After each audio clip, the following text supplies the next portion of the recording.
Rare rays of sunlight shone through the gray autumn sky, discolored by the thick fog that swirled over the narrow streets of River Falls. The air felt damp, a typical Oregon November moping when rain gave way to nothing but overcast weather for a couple of weeks. The town lived its usual life as people rushed about their business. Cars rolled silently along the wet roads, and the wind picked up fallen leaves and swirled them around. Hawthorne High School, one of the oldest schools in River Falls, was bustling with morning activity. The students buzzed in the hallways like bees in a hive until the bell rang to call them to class. James Miller stood at the window of his classroom and gazed wistfully out into the courtyard where the wet grass sparkled under the gray sky. James was 31, but he looked older than his years, perhaps because of the slight weariness in his eyes or his neatly trimmed dark hair. His move to River Falls had been an opportunity for a fresh start, and he hoped to put his past behind him.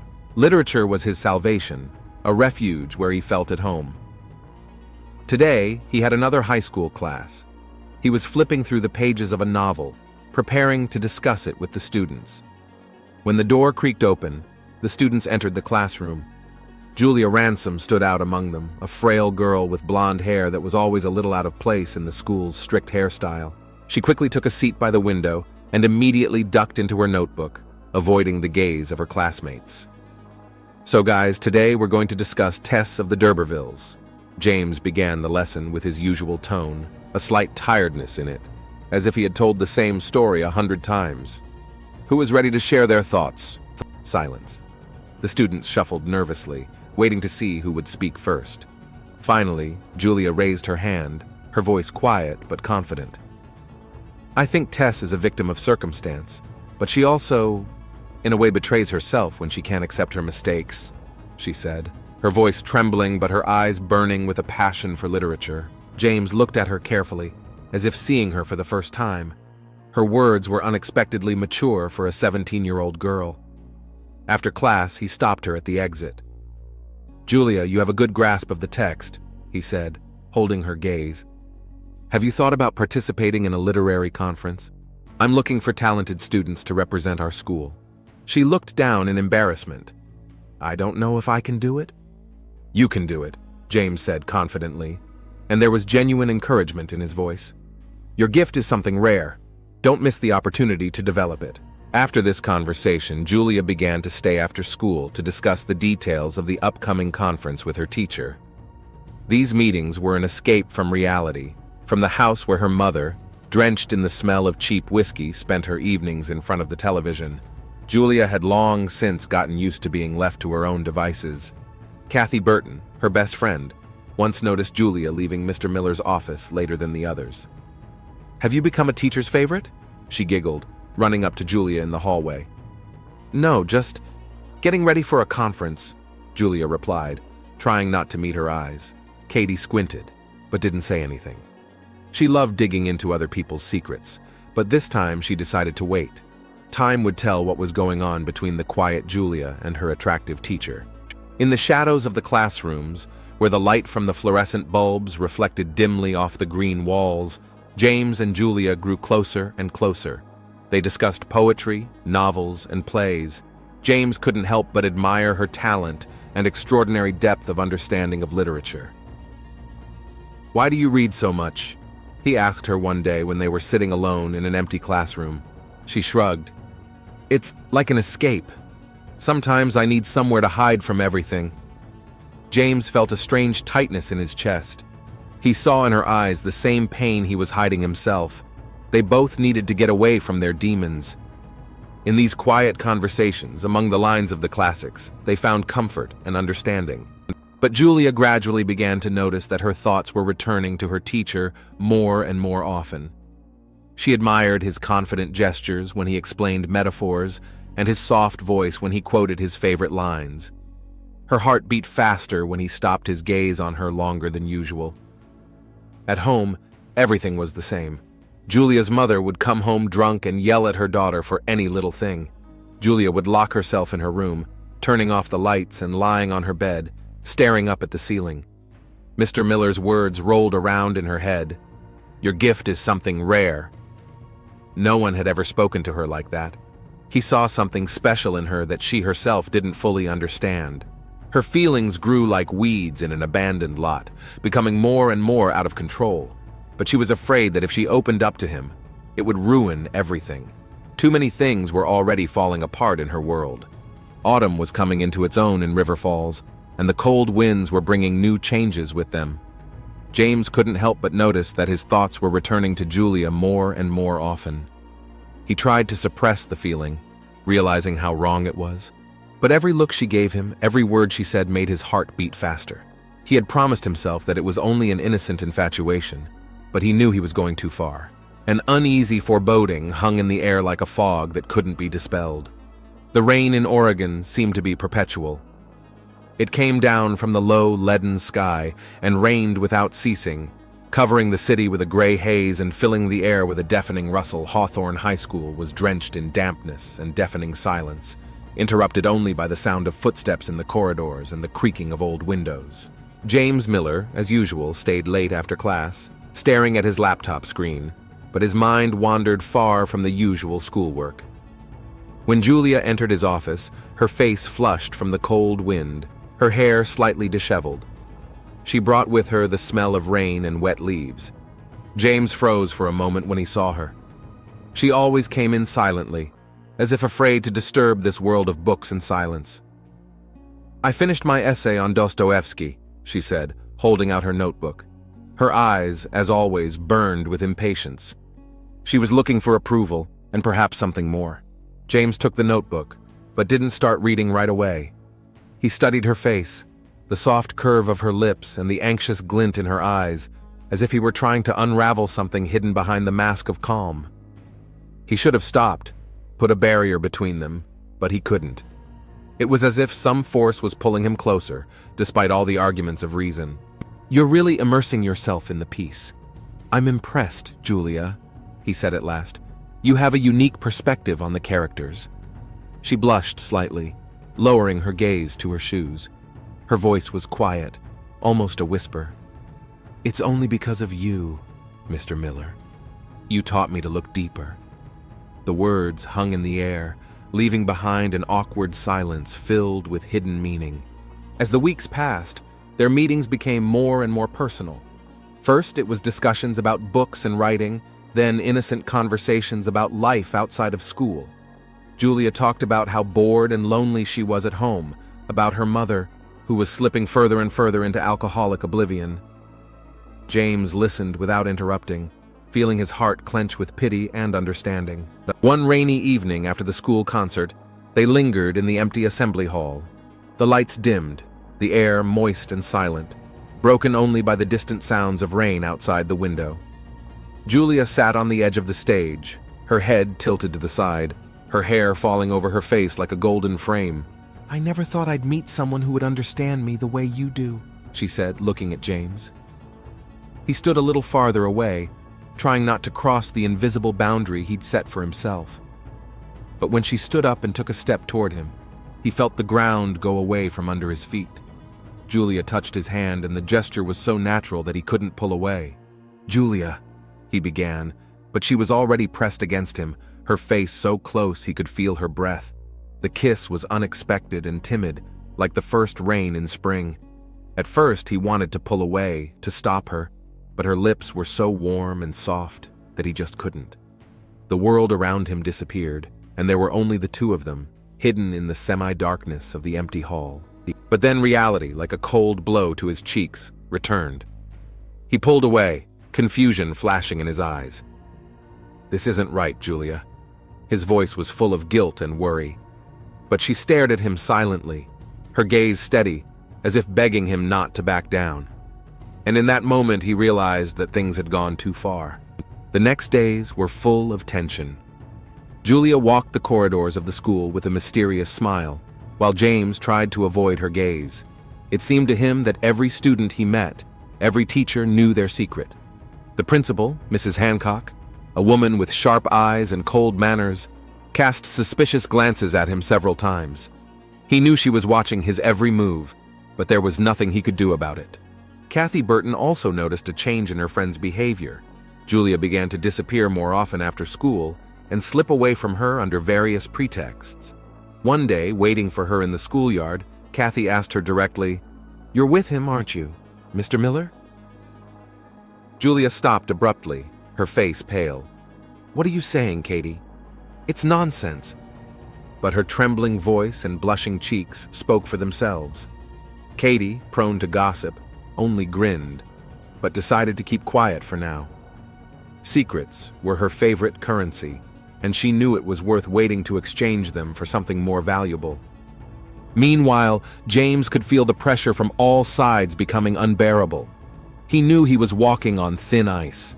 If anyone found out about what had happened between him and Julia, his career would be ruined.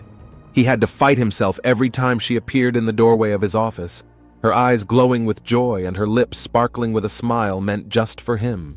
One evening he was sitting at his desk when the office door suddenly opened. Mrs. Hancock stood on the threshold with her arms folded across her chest. "Mr. Miller," her voice sounded like a gunshot, cold and unyielding. "I need to talk to you." James felt his heart sink into his heels. Did she recognize something? Or was it just paranoia? "Of course, Mrs. Hancock. What can I do for you?" She kept her piercing gaze on him. "Some of the students have noticed that you've been staying late with Miss Rance after school. I hope you realize that this could cause unnecessary questions." James forced himself to smile, even though his palms were sweating. "Julia is preparing for a conference, and I'm just helping her. Everything is completely professional." The principal squinted her eyes, clearly not satisfied with his explanation. "Make sure that's the case, Mr. Miller. You have to be especially careful these days." As she walked away, James realized the situation was getting out of hand. But no matter how hard he tried to convince himself to stop all this, he knew he was already in too deep. It rained almost continuously in River Falls, filling the cracks in the roads and turning the schoolyard into a mess of mud and wet leaves. Autumn swallowed the town. The trees along the streets bowed heavily under the weight of the water, and the air smelled of leaves and wet earth. The city lived its measured life, but inside Hawthorne High School there was a sense of tension, something impending and inevitable. James Miller sat at his desk in his half-dark office, nervously poring over papers. His thoughts were scattered. The tension was building every day, and he couldn't shake the oppressive feeling that everything was about to come crashing down. For the past few weeks, his life had become chaotic. He realized that his and Julia's connection had gone too far, but he no longer knew how to stop it. The last time he'd seen her was 2 days ago. She came in after class as usual, but there was some new, unsettling gleam in her eyes. It bothered him, but he didn't dare ask what was eating her. Julia stood at the window, watching the raindrops drip down the glass. Her thoughts kept returning to James. "Why is he distant?" she whispered quietly to herself. "What have I done wrong?" She felt like a wall had grown between them, but she couldn't figure out why. Rumors were starting to spread around the school, and Julia could feel the stares of her classmates. Even Katie, her best friend, was now looking at her with suspicion. "You're with him, aren't you, Mr. Miller?" Katie asked her bluntly one day when they were walking home from school. "What are you talking about, Katie? It's nonsense," Julia said, but her trembling voice gave her away. Katie only grinned, but decided to keep it to herself for now. Secrets could always be used later if you knew when and how. In the evening, there was a benefit concert at the school. The assembly hall was full. Parents, students, and teachers filled the space, filled with the hum of voices and dimmed lights. Julia stood against the wall, watching, but her thoughts were far away. She searched her eyes for James, and when she finally found him, her heart twitched. He was standing at the far end of the hall, clearly avoiding meeting her eyes.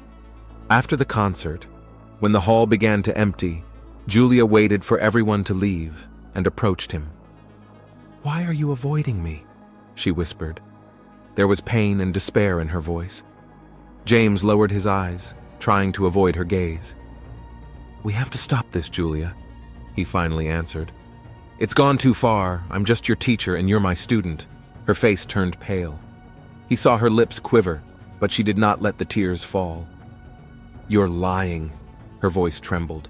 "You're just afraid to be with me, afraid of what people will say, but you don't care about me." "No, you don't understand. "This is for you," James tried to explain.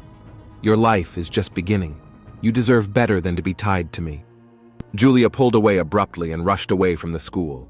James froze for a moment, then rushed after her, but stopped at the door.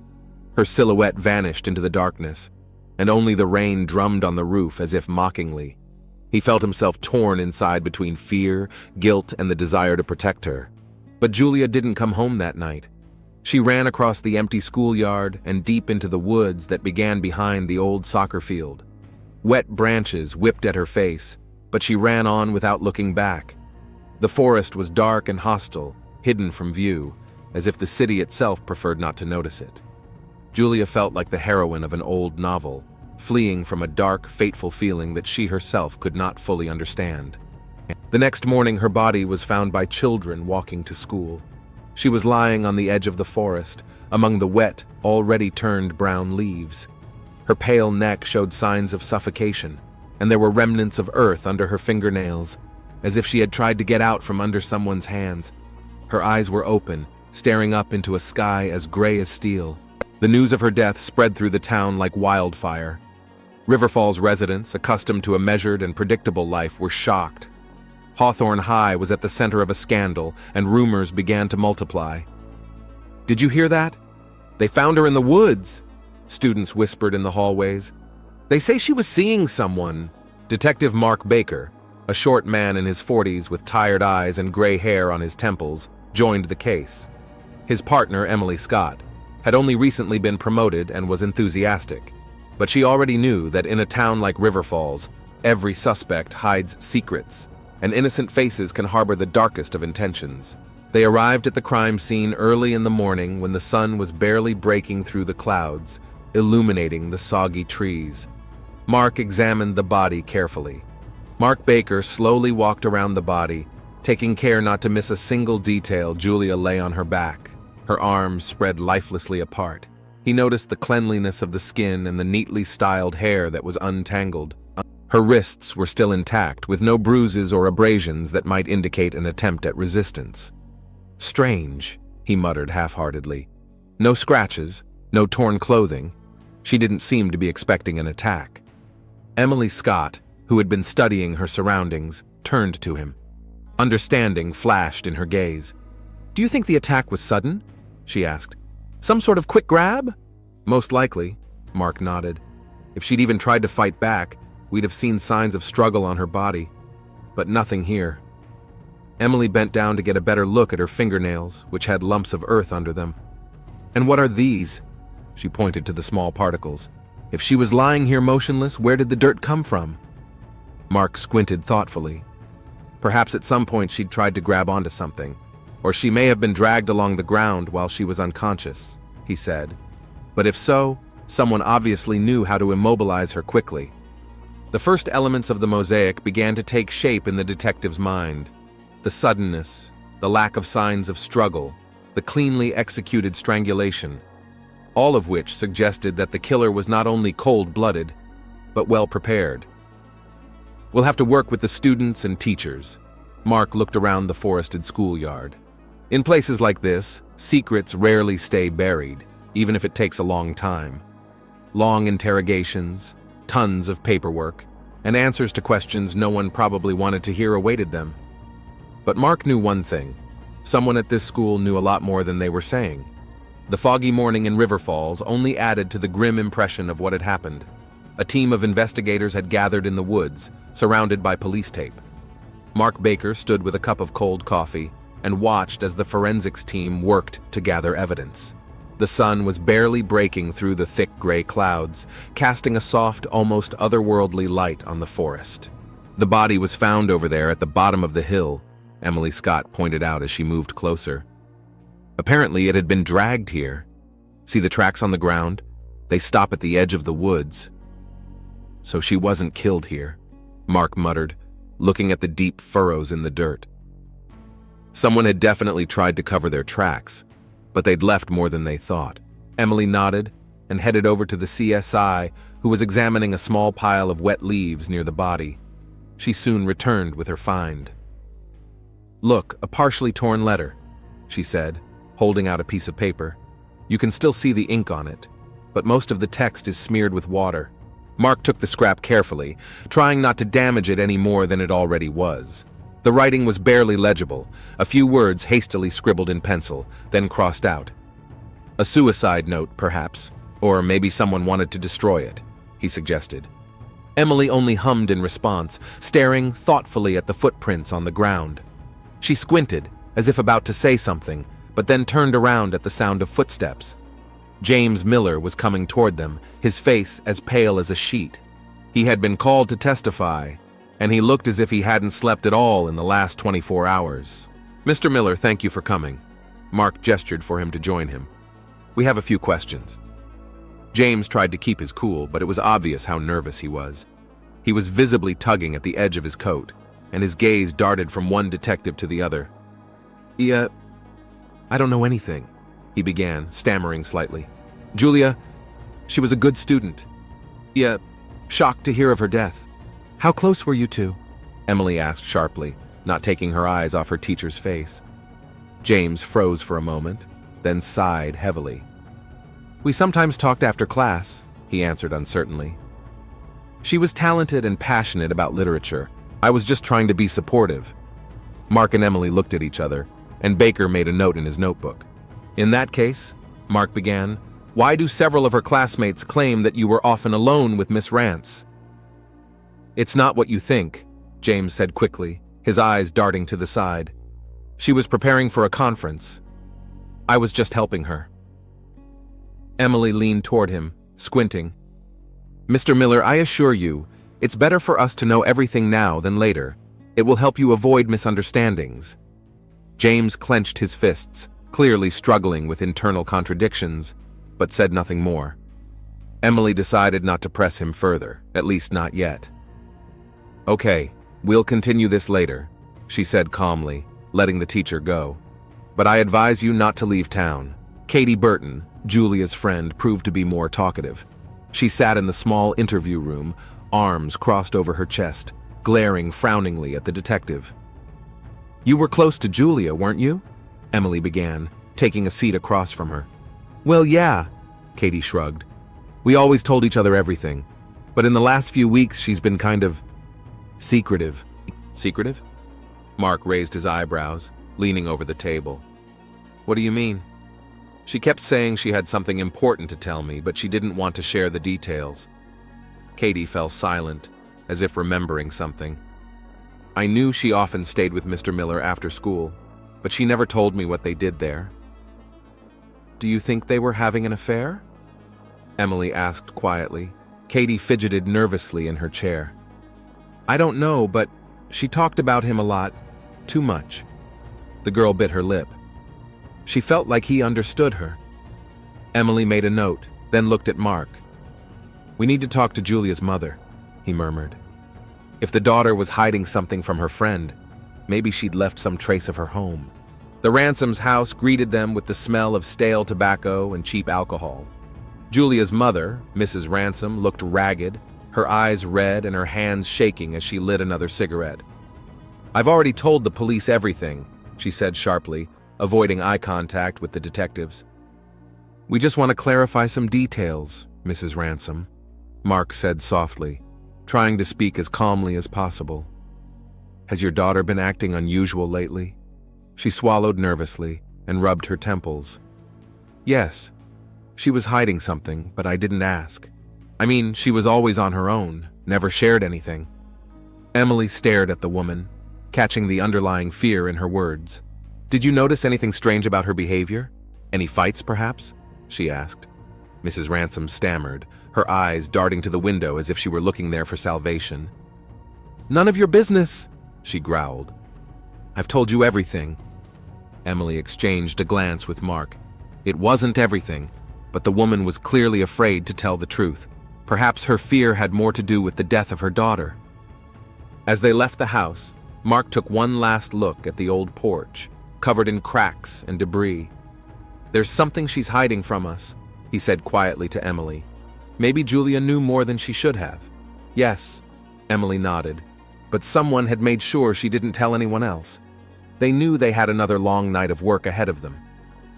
The misty morning thickened over the town like a thick shroud, and into that gray light, River Falls woke up expecting more news. Detectives Mark Baker and Emily Scott moved through Hawthorne High School almost silently, like shadows. Teachers and students whispered in the hallways, talking excitedly about what had happened, their faces pale at the sight of police badges. There was tension in the air, an undercurrent of anxiety, like someone could be next. Mark and Emily started with the most obvious, a look around James Miller's office. He was sitting at his desk, trying to concentrate on his textbooks, but his hands were treacherously shaking. Everything about him said he was on the verge of a breakdown, but he was still trying to maintain a semblance of calm. Emily walked along the shelves of books, touching the spines with her fingers, and stopped at the window. Mark watched James, noting his every reaction. "Let's start simple, Mr. Miller. Do you know anything about who Julia might have been seeing lately?" Mark said quietly, but his gaze stayed on the teacher.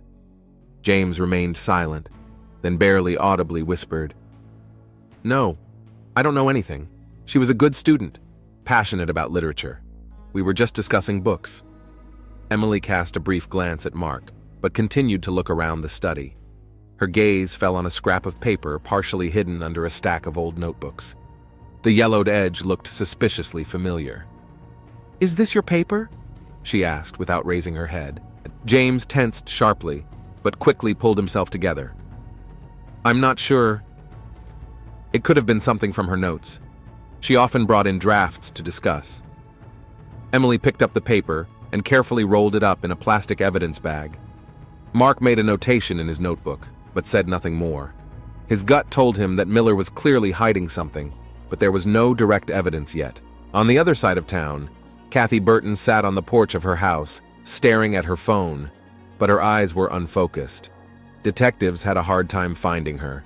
She had avoided socializing since her friend's death, as if trying to disappear from everyone's sight. "We know you were close to Julia," Mark began, taking a seat next to her. "Had she mentioned anything strange in the last few days?" Katie shrugged, not looking at the detective. "She was different," she said finally. "Always walking around brooding like she was afraid of something. I thought it was because of, you know." Mark nodded, but didn't insist, letting her speak her mind. Emily stood nearby, listening intently to every word. "I saw her writing some letters, but when I asked her to whom, she just looked away," Katie continued, looking away. "I don't even know if she sent them." Mark and Emily exchanged glances, realizing that this could be an important link. The paper found in James's office and Katie's words were beginning to add up. Meanwhile, across town, Mrs. Ransom's old and shabby house was in disarray. Mark and Emily entered the smoky, alcohol-soaked hallway. The woman greeted them with ill-concealed irritation. "What more do you want?" she wheezed, lighting another cigarette. Her hands trembled and her eyes darted around the room as if looking for a way out. "It's just a formality, Mrs. Ransom," Mark said calmly, watching her reaction. "We wanted to clarify a couple of details about the last few days of your daughter's life." She tightened angrily and remained silent, then suddenly shouted out, "Julia's own fault. She never listened to me. She was always running away." Emily took a step closer, looking into the woman's wrinkled face. "You say she ran away from home. Why?" she asked quietly. "She had a vision of someone chasing her." "Nonsense," Mrs. Ransom snapped at her. "But she kept quiet the whole time, and she ran out that night without a word." Emily caught a strange, nervous tinge in her voice. Perhaps the woman knew more than she wanted to show. Mark realized it too. As they left the house, Emily slowed her step and looked at her partner. "She's hiding something, Mark. And she's obviously afraid of something," she said quietly. Mark stopped, staring into the gray sky above the city.